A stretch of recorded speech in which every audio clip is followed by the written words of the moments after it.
child's story. Once upon a time, a good many years ago, there was a traveler, and he set out upon a journey. It was a magic journey, and was to seem very long when he began it, and very short when he got halfway through. He travelled along a rather dark path for some little time without meeting anything, until at last he came to a beautiful child. So he said to the child, "What do you do here?" And the child said, "I'm always at play. Come and play with me." So he played with that child the whole day long, and they were very merry. The sky was so blue, the sun was so bright, the water was so sparkling, the leaves were so green, the flowers were so lovely, and they heard such singing birds and saw so many butteries, and everything was beautiful. This was in fine weather. When it rained, they loved to watch the falling drops and to smell the fresh scents. When it blew, it was delightful to listen to the wind and fancy what it said as it came rushing from its home. Where was, they wondered, whilst the howling driving the clouds before it, bending the trees, rumbling in the chimneys, shaking the house and making the sea roar in fury. But when it snowed, it was the best of all, for they liked nothing so well as to look up at the white flakes falling fast and thick, like down from the breasts of millions of white birds, and to see how smooth and deep the drift was, and to listen to the hush upon the paths and roads. They had plenty of the finest toys in the world, and the most astonishing picture books, all from slippers and turbans and dwarfs and giants and genies and fairies and bluebirds and beanstalks and riches and caverns and forests and valentines and orsons, and all new and all true. But one day, of a sudden, the traveller lost the child. He called him over and over again, but got no answer. So he went upon his road and went on for a little while without meeting anything, until at last he came to a handsome boy. So he said to the boy, "What do you do here?" And the boy said, "I am always learning. Come and learn with me." So he learned with that boy about Jupiter and Juno and the Greeks and the Romans, and I don't know what, and learned more than I could tell, or for he soon forgot a great deal of it. But they were not always learning. They had the merriest games that ever were played. They rode upon the river in the summer and skated on the ice in the winter. They were active afoot and active on horseback, at cricket and all games, at ball, at prisoner's base, hare and hounds, follow my leader, and more sports than I can think of. Nobody could beat them. They had holidays too, the 12 fish cakes and parties, though they danced till midnight, the real theatres, while they saw palaces, real gold, silver eyes, out of the real earth, and all the wonders of the world at once. As to friends, they had such dear friends, and so many of them I want the time to reckon them up. They were all young, like a handsome boy, and were never to be strange to one another all their lives, though. Still wonder, in the midst of all these pleasures, the traveller lost the boy as he had lost the child. And after calling him in vain, went upon his journey. So he went on for a little while without seeing anything, until at last he came to a young man. So he said to the young man, "What do you do here?" And the young man said, "I'm always in love. Come and love with me."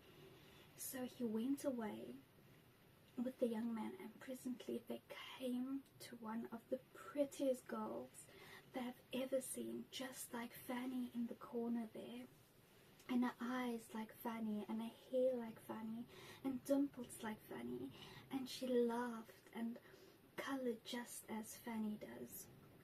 While I am talking about her, so the young man fell in love directly. So as somebody, I won't mention the first time he came here, did with Fanny, well, he was teased sometimes just as somebody used to be by Fanny, and they quarrelled sometimes just as somebody used to be like Fanny, with Fanny. And they made it up and sat in the dark and wrote letters every day and never were happy. Sunder and were always looking out for one another and pretending not to, and were engaged at Christmas time and sat close to one another. By the time Fire and were going to be married very soon, all exactly like somebody won't mention and Fanny, but the traveller lost them one day, as he had lost the rest of his friends, and after calling to them to come back, which they never did, went upon his journey. So he went on for a little while without seeing anything, until at last he came to a middle-aged gentleman. So he said to the gentleman, "What are you doing here?"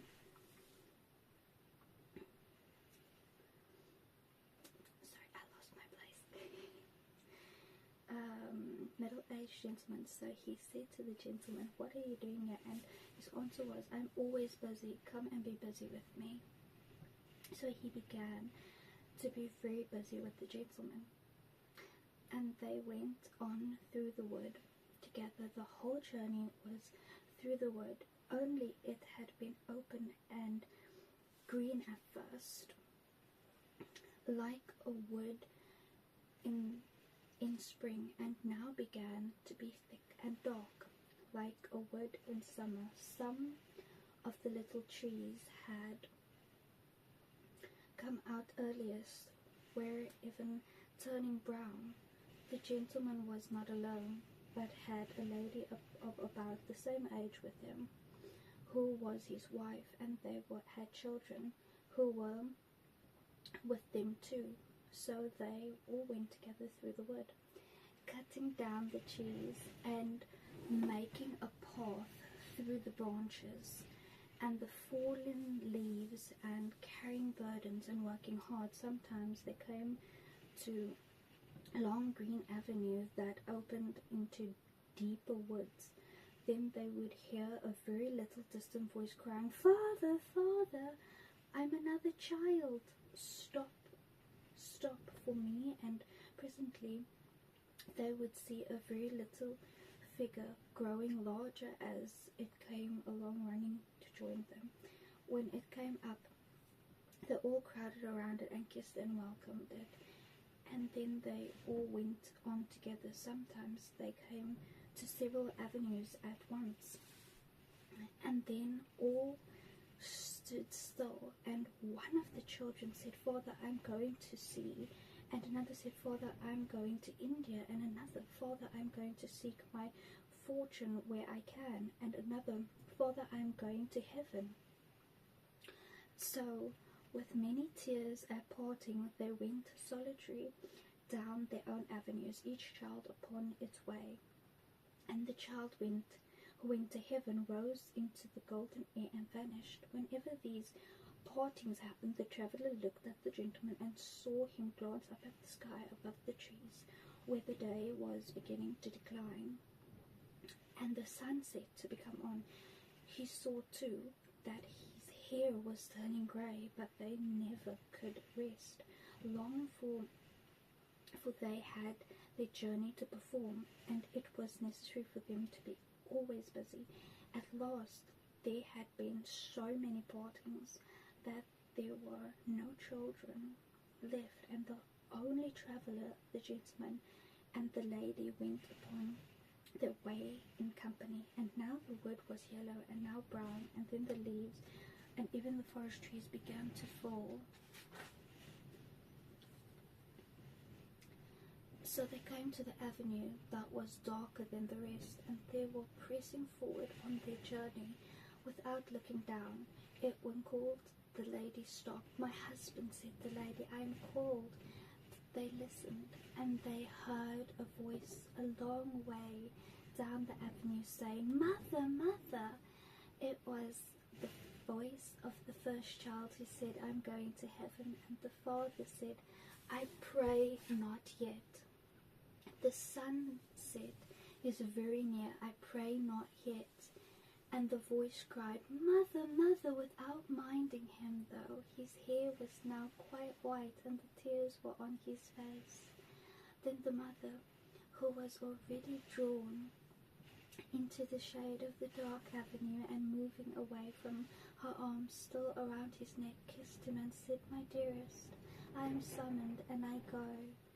And she was gone, and the traveller and he were left alone together, and they went on and on together until they came to the very near end of the wood, so near that they could see the sunset shining red before them through the trees.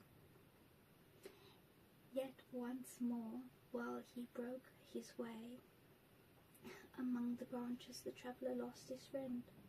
He called and called, but there was no reply, and when he passed out of the wood and saw the peaceful sun going down upon a wide purple prospect, he came to an old man sitting on a fallen tree.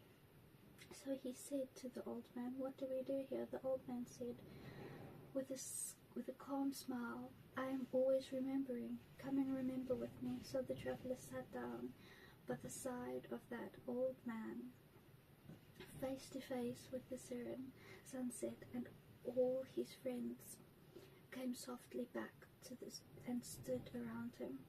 The beautiful child, the handsome boy, a young man in love, a father, a mother, and children, every one of them was there, and he had lost nothing. So he loved them all and was kind and forbearing with them all, and was always pleased to watch them, and they all honoured and loved him.